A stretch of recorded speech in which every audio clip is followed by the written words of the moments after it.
Jadi tamu itu dulu kalau setelah diperiksa di sini melewati pintu gerbang ini digeledah biar lebih safety ya. Tempat penggeledahan ini fungsi. Pemeriksaan mungkin ya Pak ya? Iya. Diperiksa dulu. Kita langsung lihat museum Kang ya. Iya. Nah, karena memang waktunya udah sore. Untuk museum sendiri biasanya tutup sampai Jam berapa? 5 Kang. Jam 5? Iya. Kita langsung ke museum. Nah teman-teman, kita langsung menuju ke Museum Pusaka Keraton Kesepuhan ya.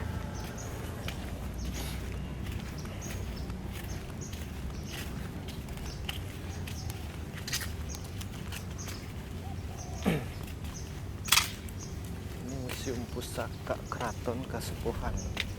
Ya, di sini museum ini kalau nanti tersimpan benda-benda pusaka keratonnya ya Kang ya. Iya. Nah, di museum ini yang paling sakral itu ya di zamannya itu ada gamelan, yaitu gamelan Gong Sekaten, dan ada juga kereta Singabaro. Yuk silakan. Tiketnya mungkin nanti dikasihin. Oh di sini. Ya.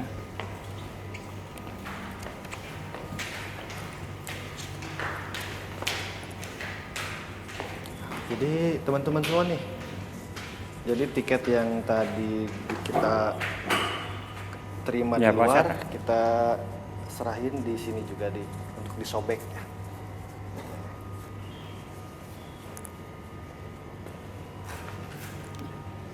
Ya, makasih. Yuk silakan. Nah ini nih Kang, tulisan ini mungkin sebagai petuah ya atau nasihat. Kita ada karena leluhur kita ada, hormati dan rawatlah pusakanya dan tauladani gemilang sejarahnya. Ya, itu fatwa dari Sultan Sepuh yang ke-14. Pangeran Raja Adipati Arif Natadiningrat. Sekarang di Kesepuhan sendiri sudah berapa sultan? Sudah ke-15 ya. 15. Nama sultan yang sekarang namanya Pangeran Raja Adipati Lukman Julkaidin. Untuk yang pertama berarti siapa? Yang pertama Pangeran Raja Adipati Pangeran Samsudin. Samsudin. Ya. Dan di sini pun ada foto-foto sultan terdahulu, yaitu Pangeran Raja Raja Aluda Tajul Arifin. Ini jabatannya Sultan Sepuh yang ke-11 ya Kang. Ya. Tahun penobatannya tahun 1899. Terus ada juga Sultan Sepuh yang ke-12 Pangeran Raja Ningrat. Itu tahun penobatannya tahun 1942.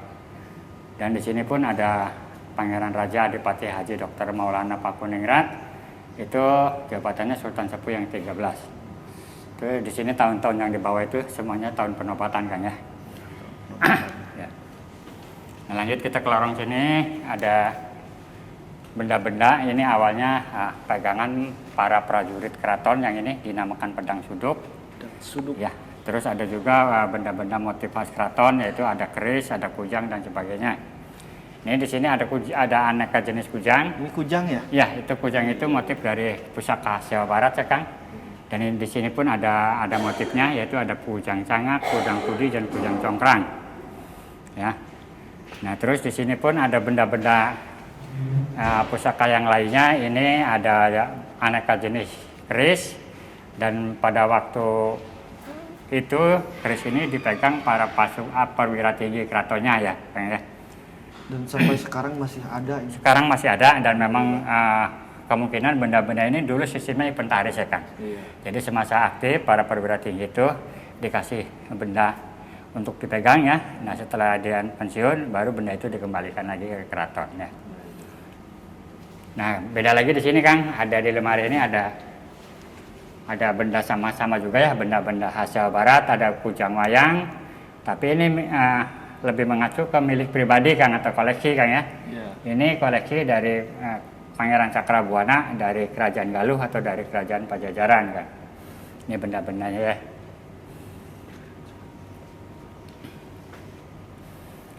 Itu apa sih namanya? Keterkaitan dengan Keraton Kesepuhan dari Kerajaan Galuh itu seperti apa Pak? Kalau Pajajaran kali Kang ya. Iya. Pajajaran itu antara orang tua dan anak.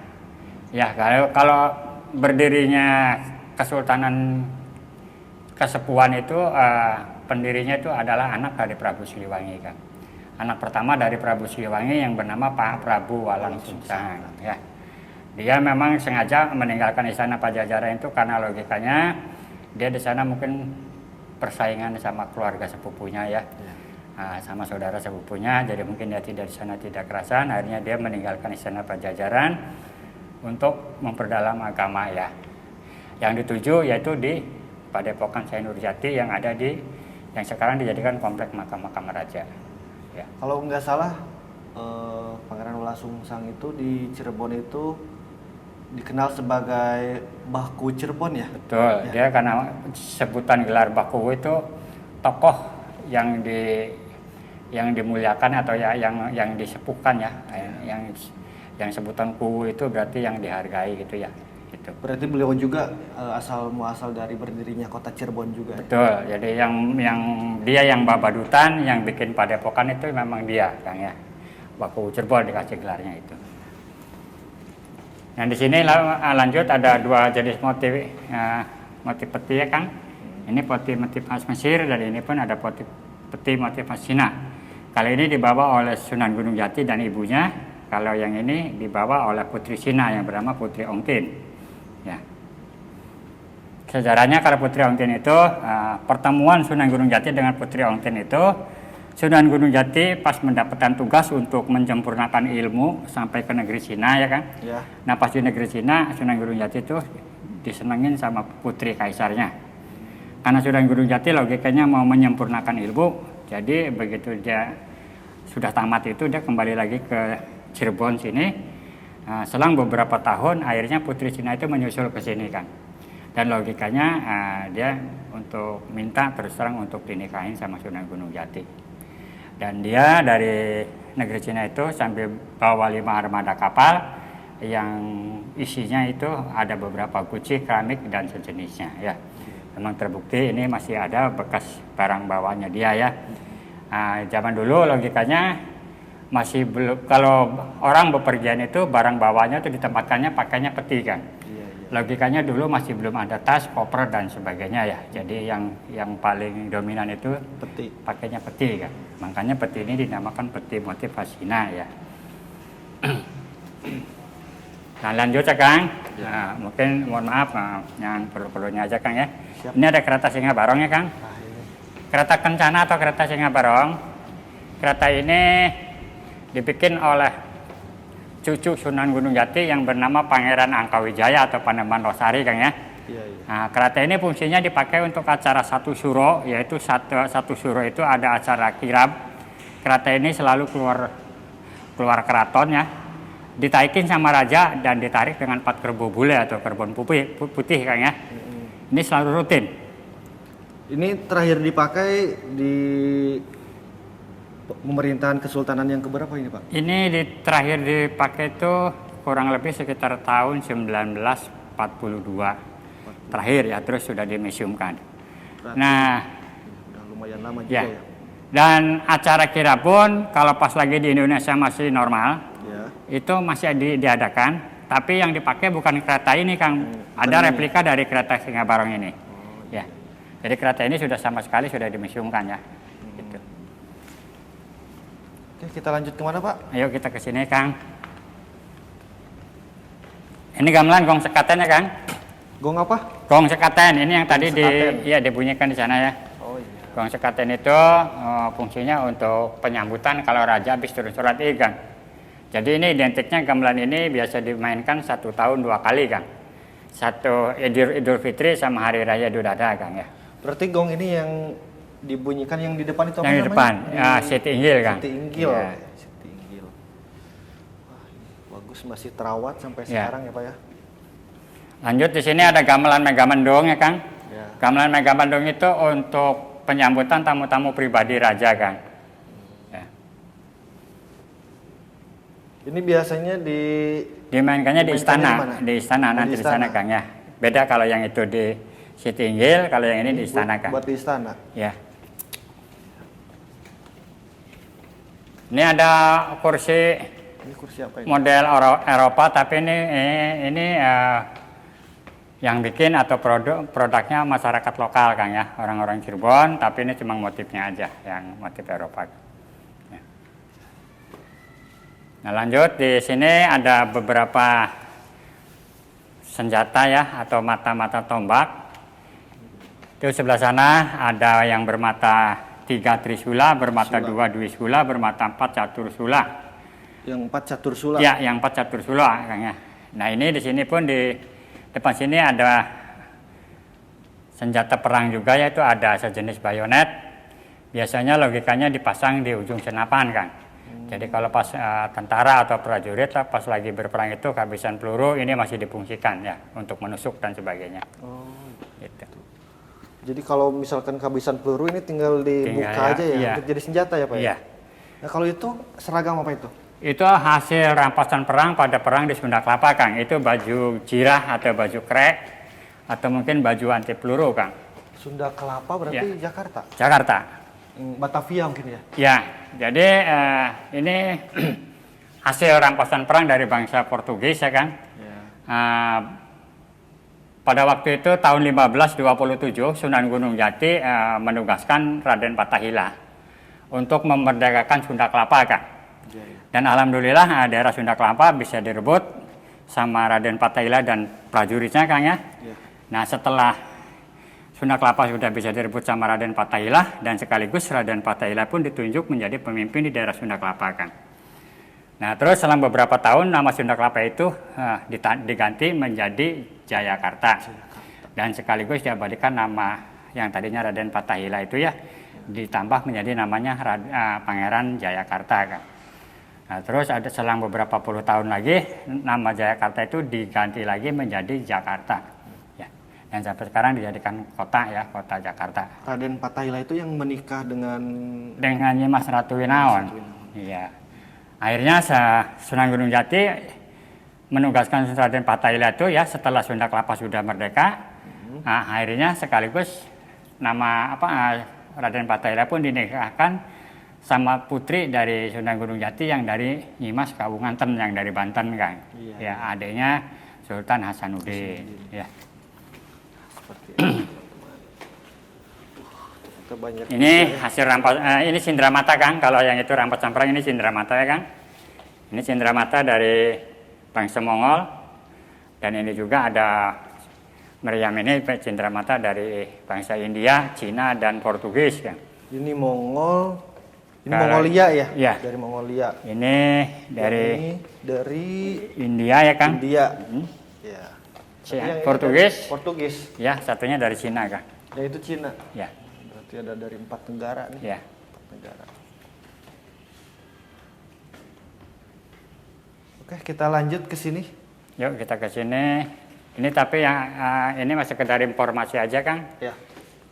Ini ada lukisan dinamakan Sri Baduga Maharaja Prabu Siliwangi ya. Ini bergaya 3 dimensi Kang. Mata kiri dan kaki kiri kemana kita gerak selalu ngikut Kang, atau menghadap ke kita Kang. Mata kiri sama kaki kiri Kang. Coba. Oh iya ya, ikut ya. Sebelah kiri pun sama Kang.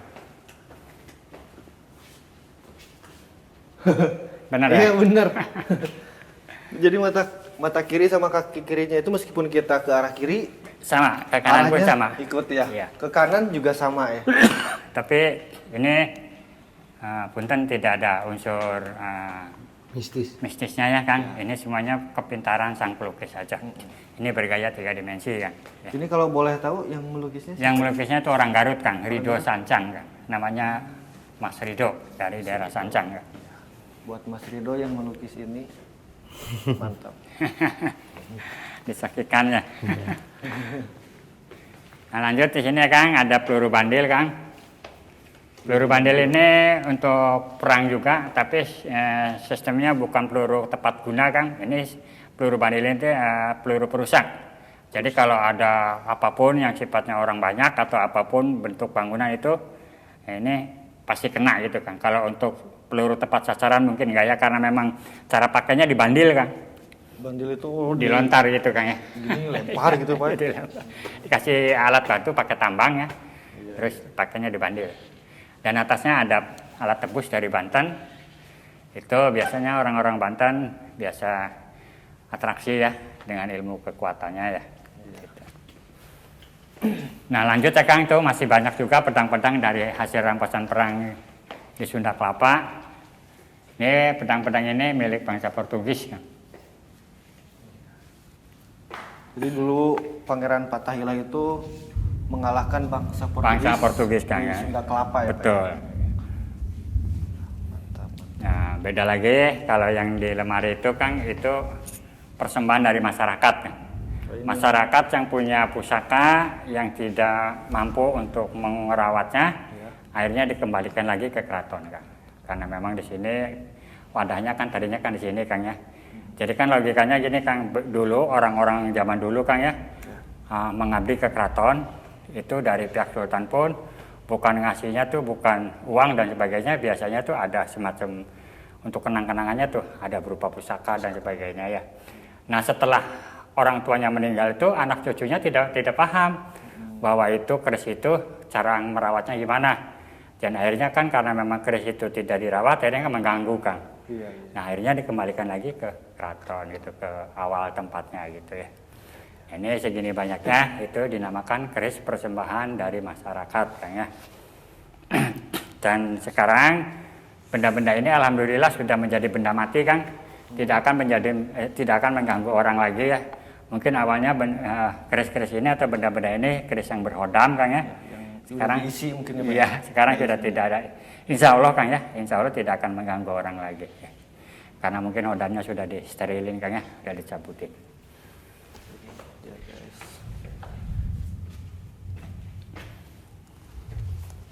Ini juga sama ini Pak? Sama Kang, satu lemari ini sama, semuanya dari masyarakat. Nah lanjut ya Kang, di sini ada replika kereta Singa Barong. Ini kereta ini yang selalu dipakai. Ini dibikin tahun 1996 oleh warga keraton ya, itu dari Keraton Keprabonan dan sama pengrajin-pengrajin pengukir di daerah Cirebon ya. Ini replika dari kereta Singa Barong ini ya memang sengaja dibikin dan pas kebetulan di Keraton Kesepen itu jadi tuan rumah Festival Keraton Nusantara kan. Ya. Berarti kereta Singa Barong yang ini yang biasa dipakai sampai sekarang Pak? Sekarang ya. Kalau pas lagi ada acara besar pasti yang pakainya kereta ini. Luar biasa. Ada pasukan pemanah keraton namanya Jala Sutra ya Kang. Terus di sini pun ada ukiran itu diberi judul Ganesha Naik Gajah. Ini mengingatkan kita, intinya sama kita sendiri atau mengingatkan orang Kang. Ganesha Naik Gajah itu artinya di atas langit masih ada langit Kang. Jadi kita hidup itu tidak boleh sombong. Apapun bentuknya yang kita punya itu kita harus biasa-biasa aja atau kita harus merendah Kang ya. Karena keadaan kita segini, mungkin di atas kita itu masih banyak yang lebih. Banyak yang lebih lagi ya Pak ya? Iya. Makanya diberi judul Ganesha Naik Gajah Kang ya. Kita itu jangan sombong ya karena di atas langit masih ada Hotman Paris. Masih ada langit maksudnya itu. Hotman Paris. Hotman Paris mah itu mah. Kalau ini apa ini Pak? Tandu Cempana 2 ya Kang. Fungsinya kalau pas lagi ada acara besar itu, kalau permaisuri dan putra mahkota pakainya tandu ini Kang. Ini cukup lumayan berat karena yang nandunya juga orang 8. Nah terus ini di tengah ini ada tandu Garuda Mina untuk anak raja yang mau dihitan ya. Berarti ini tuh yang biasa kalau kita tuh lihat di film-film suka ditandu gitu Kang ya. Ya ini alatnya sama. Kang sama Kang. Ada biasanya kaisar yang ditandu gitu Kang ya, sama. Itu kebudayaan Cina itu dimanapun sama Kang. Karena memang sumbernya dari Cina, itu kebudayaan ditempatkan dimanapun ya memang sama. Gitu. Karena memang di sini pun di Cirebon juga masih ada peninggalan dari kebudayaan Cina itu Kang. Ya buktinya kan di kota Cirebon masih banyak kelenteng, masih banyak kuil-kuil gitu kan, ya itu kan diambil dari kebudayaan Cina ya. Yuk kita ke sini terus kita ke kanannya Kang. Masih banyak ternyata Pak ya. Ya. Peninggalan dulu alhamdulillah masih terawat. Ya masih terawat Kang karena memang itu ya kita hitungannya kan di sini ada keratonnya Kang. Ya. Jadi mungkin tempat yang bisa untuk merawat benda-bendanya tuh di sini di keraton Kang. Ya ini ada jenis mata tombak juga ya Kang, bermata satu Ekasula ya. Kalau mata satu itu apa namanya? Eka Kang. Apa? Ekasula. Ekasula. Ya. Mata dua Dwi. Dwi Sula, mata 3 Trisula, Ya. mata 4 Catur Sula kan? Catur Sula. Iya.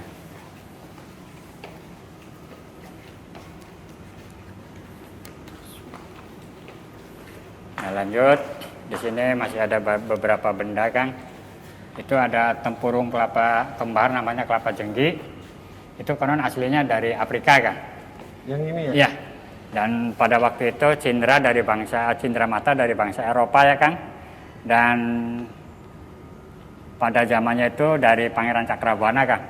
Pangeran Cakrabuana melawat ke Afrika dan dikasih cindera matanya itu kelapa jenggi. Pangeran Cakrabuana itu? Sama Baku Cirebon Baku itu. juga ya? Iya. Dan di sini masih ada juga ya Kang, itu baju dari anak raja, dari Sultan Sepuh yang ke-10. Dan di atasnya itu ada perhiasan pengantin dari logam kuningan Kang.